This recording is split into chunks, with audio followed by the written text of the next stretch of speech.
చూడండి పాకలో జాడి దాన్ని దాస్తారు ఇందులో. ఎంత బాగుంది చూడండి పంచ. యువతలు చూడండి నులక మంచం ఎప్పుడైనా చూసారు లేదు నాకు తెలియదు. నులక మంచం చూపుతాం, నులక మంచం అది. ఇది హాల్ అనమాట వాళ్ళకి. ఇది హాలు. ఎవరైనా చుట్టా కట్టదు బయట పడుకోవడానికి హాలు. ఇటు పక్కన కిచెన్ అన్నమాట, వంట వండుకోవడానికి అప్పుడప్పుడు ఉపయోగించుకోవడానికి. చూడండి చాట, దాని నుంచి చేసుకునే జల్లెడి, ఇంకా ఈ అప్పట్లో వాడేవారు ప్రతి వస్తువు. ఇప్పుడు ఈ పెద్దమ్మ చాలా జాగ్రత్త దాచింది పెద్దమ్మ. ఇంక చూడండి ఆవిడే పెద్దమ్మ. తర్వాత వచ్చి మీకు బయట చూపిస్తానండి. ఇగో ఇది వంట కిచెన్ రూమ్ అనమాట. కిచెన్ రూమ్ చూడండి.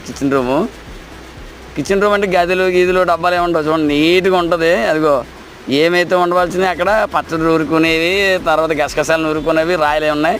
పక్కనే ఏరు. ఆ ఏరు చూడండి. ఏరు ప్రకృతితో ఎలా కలిసి ఉండాలన్నది చూడండి. ఆవిడ ఇప్పుడు ఇలాంటి ఉన్న వాళ్ళకి సాధ్యపడతాం. మనం ఇక్కడికి వచ్చి కట్టుకోగలమా, ఉండగలమా, ఉండలేము. కానీ ఎంత